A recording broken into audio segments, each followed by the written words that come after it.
One of them wanted to be the security guy. He claimed he was a security guy.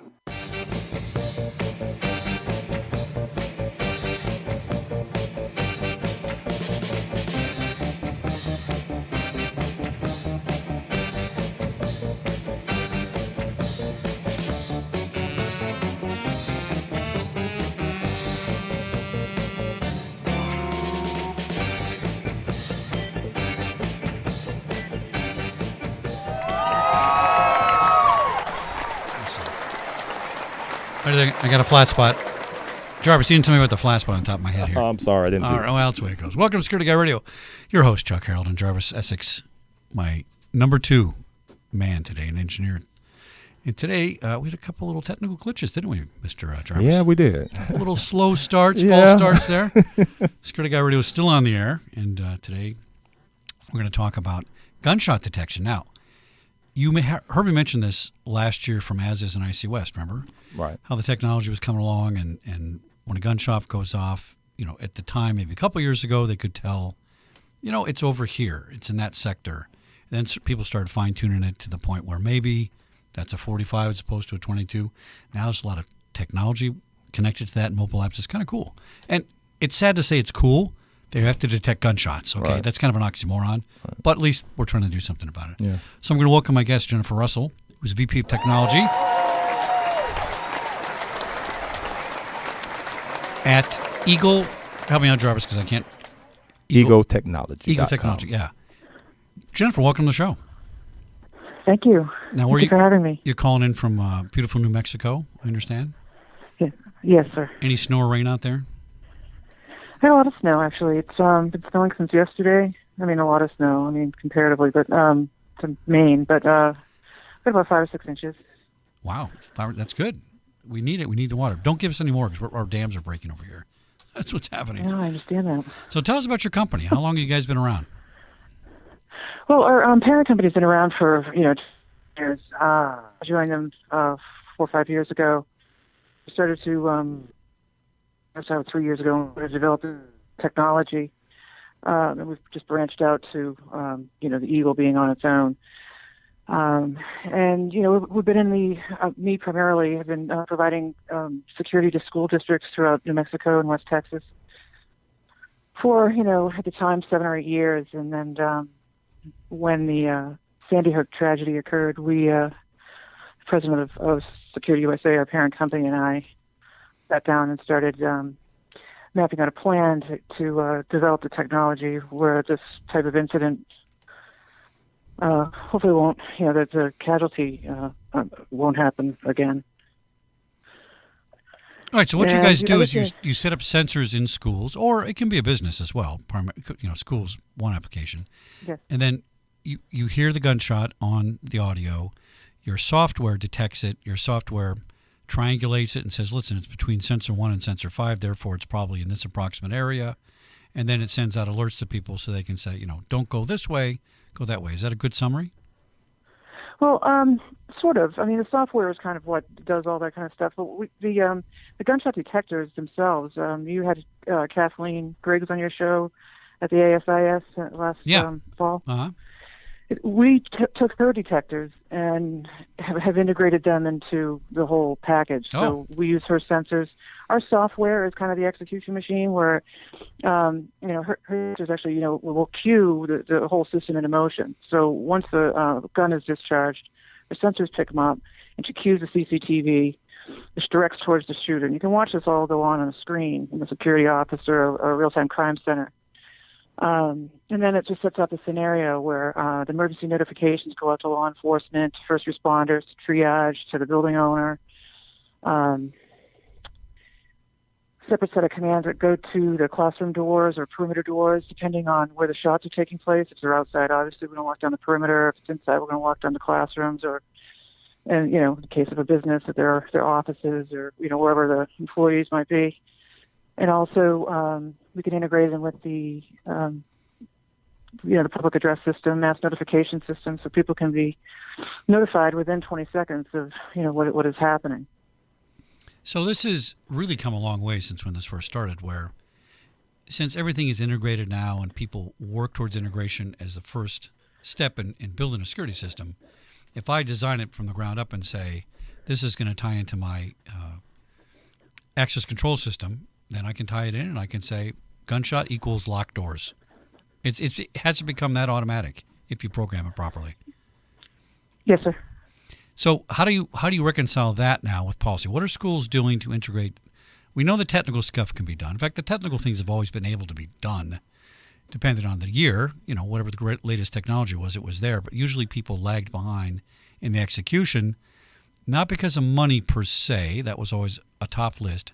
I always found it was because of execution and sustainability. So how do schools integrate policy with your systems? In other words, years ago nobody wanted to put one in because that they admitted there might be a problem. So talk about the policy integration, how that makes it work. Well, it really hasn't been that difficult. I mean, there's most schools that I deal with today, in the Southwest at least, they're actively drilling for active shooter situations. So it's on their mind. They know it's a possibility. So they're very open to this technology. And it kind of, a lot of the places that I've been to and people that are interested in installing this, there's the money issue, especially in New Mexico here. Our budget's been cut and what have you. But, it's a process. I mean, any type of policy change or, directive requires, school board meetings and parental input and that type of thing. So it hasn't been that difficult, but it's just been, overcoming mostly the budgets. People just don't have, the money sitting on their desk and wait for us to come in and go, oh, here it is. Yeah. Well, in most security things, that's the case. What I find ironic is that if you have even a minor incident at your school, the lawsuit involved is going to either put you out of business or close your school down. So it's a cheap investment to have something that can give people early warnings to do it. I used to provide guard services for, I think at one time like 16 to 20 private schools in Los Angeles. All the schools where the kids cost, $25,000 a year for grade school tuition. And right. I couldn't get these places that had a lot of money to put things in like this. It was a cultural thing. And maybe that's just California. I'm not really sure. It was a very difficult sell to people. And so maybe in your part of the country, it's a no-brainer because the culture has shifted to, hey, we got to do it. Which I'm glad to hear. I think that's good. So talk about the cost on you don't have to give me quotes or things, but haven't costs on these things kind of come down quite a bit in the past few years? Is it a subscription service or what is it? No, there's no monitoring involved. It's completely automatic. So this thing will just, the Eagle just sits by itself and it's activated upon, Gunshot. So the server itself is $60,000.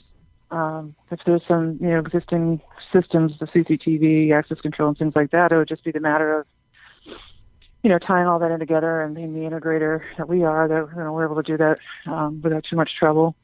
Hope that, the access control has open API. We can easily integrate with the access control and any IP cameras. Might have to add or tweak or something like that, but it's pretty simple and pretty straightforward. Now, it only costs less than a football field. Well, sure, yeah. I know we put a football field in at my kids' high school. It cost $1 million for AstroTurf, Exactly. fancy stuff. All right, so $60,000 seems like a no-brainer to me. We can sell cookies or a newspaper drive or something to pay for that. So what does that entail at an average school? Is an average school getting, I don't know, 10 detectors or 5 detectors? How many do you need to get that job done? Well, it depends. There's configurations of the building and what have you. But if you're looking at, Kathleen likes to use the football field analogy, where if you figure one football field, 6 sensors. Oh, that's a pretty. So it covers.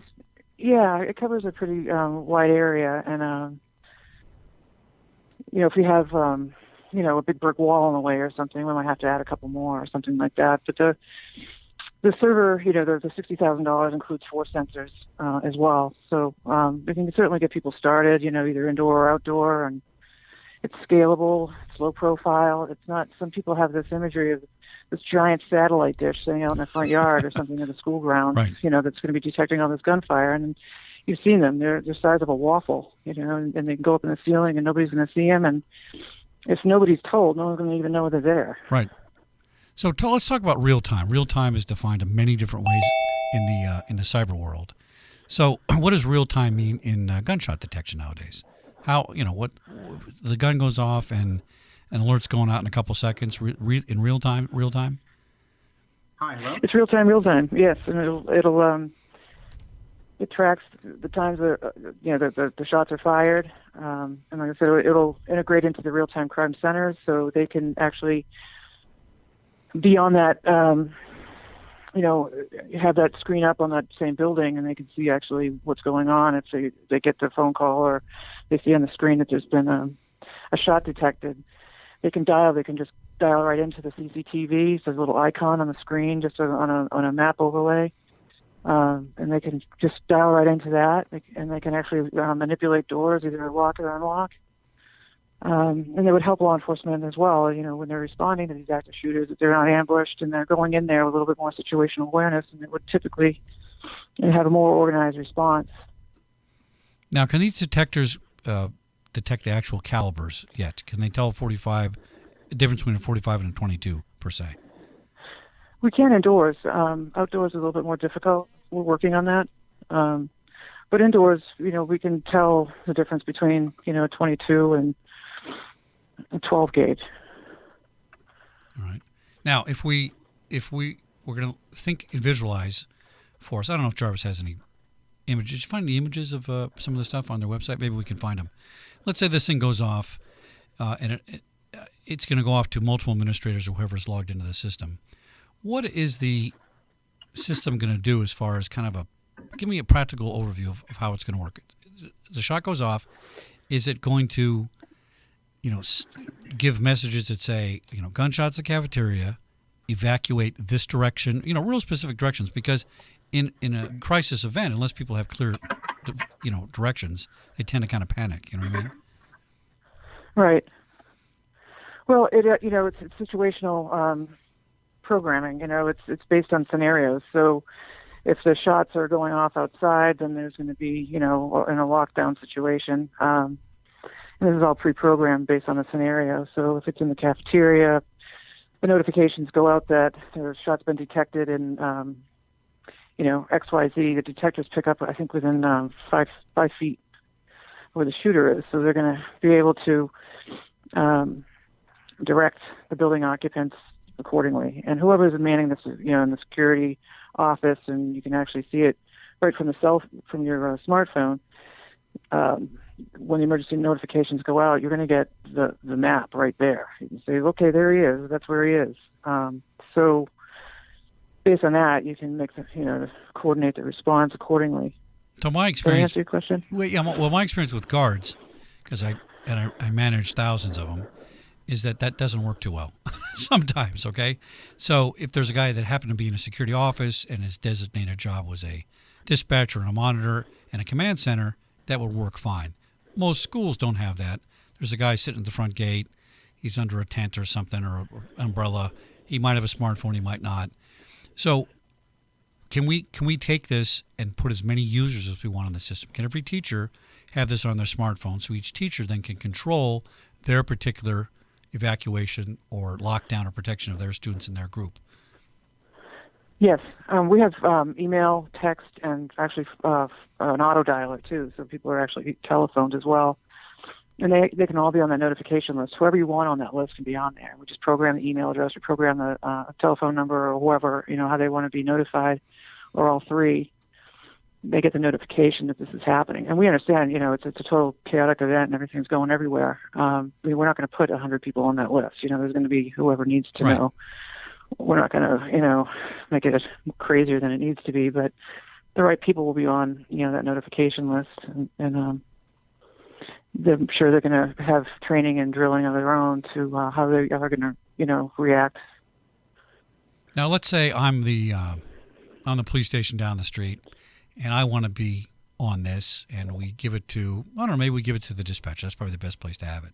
Can the dispatcher log in as somebody outside the system, have permission to view what's going on and get alerts so they can have coordinated response?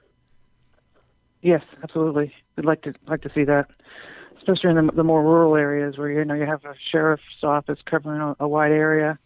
I'm talking to a school district right now that if something were to happen at that school, they're kind of out of luck. Right. So is They're this way off in the middle of nowhere. so is that police department going to need their own subscription, or they just participate as a user on the school subscription or school, not Tony? subscription, but you know what I'm saying? Yeah, they could log into the system. Hello? We could set up a server right there at their their headquarters dispatch. All right, cool. All right, so how many schools you guys got this in? Well, we just launched this this past August, and we just finishing up our second installation. And then now, who else would use it besides a school? Because that's obviously very important. But I mean, would this be just as applicable in an office building, or is there more challenges if it's inside an office or high rise? Oh, no, not at all. I mean, I've talked to a great many CSOs and what have you so far. A lot of them are looking at it. The workplace violence is more prevalent actually than school shootings. Right. And so there's an initiative out there for this to be going into corporate offices. Any place that your public gathers in malls and talking to some people on the court level, municipalities. We go in and pay a water bill or something like that. It's a good place to have this type of protection as well. Yeah, people get upset with that stuff. Now, Jarvis found a video, Jarvis, right? We're going to play a video. I think of a demo video. Jennifer will play this, and we can take a look at that so our viewers can see what's going on. Go ahead. The EAGL system, an innovation of Security USA services. We would like to take this opportunity to explain the basic components of the system. The lock is a commercial grade 1 wireless lock, which operates on a low-power, high-frequency 802.15 signal. The lock features a proximity card with a prox chip embedded for maximum protection. And with the added features of both pin-pad access and keyed override in both large and small format interchangeable cores, the lock really does make the optimal entry point hardware for EAGL. The acoustic sensors were developed by leading scientists. The sensors provide location and ballistic data and directly integrate with the IP cameras to provide clear and concise images of the active shooter. Together, these simple yet effective devices comprise the EAGL system. The EAGL system is an automatic, autonomous gunshot monitoring system that can be easily installed into existing institutional buildings such as schools, hospitals, and government buildings. The administrator enters and checks the status of the EAGL. This school system is designed to allow entry in the morning through a specific series of doors in an effort to maximize security control of the populace and to efficiently screen all those who enter the site. That's the sound no one wishes to hear, especially in the peaceful and tranquil space of a learning center or in other soft target areas. But with EAGL, it's able to hear the muzzle blasts of the firearm, discern what model and caliber the weapon is, and isolate where it's coming from. EAGL integrates directly with access control, IP cameras, and motion detection to locate, take an image of the offender, and with the assistance of spatial GPS, isolate the exact location of the offender in real time. At which time the aforementioned information is automatically sent to law enforcement, and EAGL automatically locks down space around the offender and limits their movement, while allowing soft targets the opportunity to escape safely. EAGL operates on a wireless platform. As such, it allows remote management from anywhere a wireless internet signal is possible, and by anyone who's been given authorization to access it, e.g. law enforcement and other agencies. Here, the school principal speaks on the phone and guides law enforcement to the location of the active shooter in the building.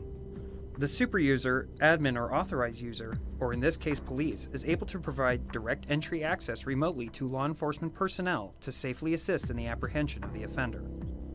As soon as entry is made, the entry point lock re-engages behind to secure the access point. Law enforcement is then able to locate and apprehend the offender without risk of further violence. As soon as law enforcement has cleared the scene, the system is returned to normal operation with just a single simple click. Peace, safety, and tranquility are restored and preserved with EAGL. EAGL was developed in the wake of the Sandy Hook tragedy and similar incidents with the latest scientific advancements in technology and with industry-leading experts in an effort to reduce the threat to soft targets, building occupants, and high-value assets. Please contact your local EAGL representative today.